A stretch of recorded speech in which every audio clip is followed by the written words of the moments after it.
it's interesting to me that innovation really happens in these very ballistic cycles. And innovation happens more radically during two ends of the cycle. The first end of the cycle where it happens more radically is when the economy begins to take off.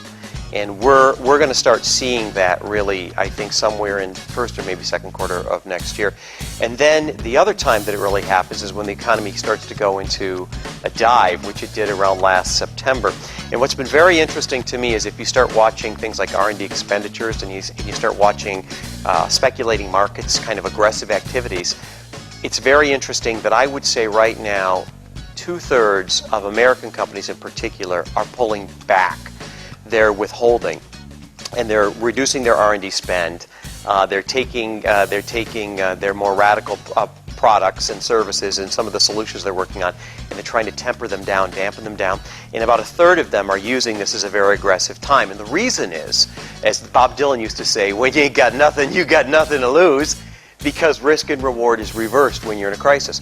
So what's going to be very interesting to me is when we come out of this recession, this is what we often refer to as a W recession, and what that means is it looks like a W. Some parts of the market go down while other parts go up.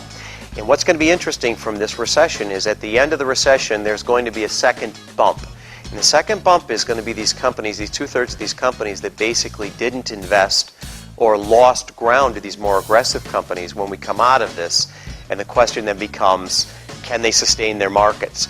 There's a lot of research on this around what's called stall points. And so what's going to be fascinating is we're going to see some really interesting and dynamic companies stall at the end of this.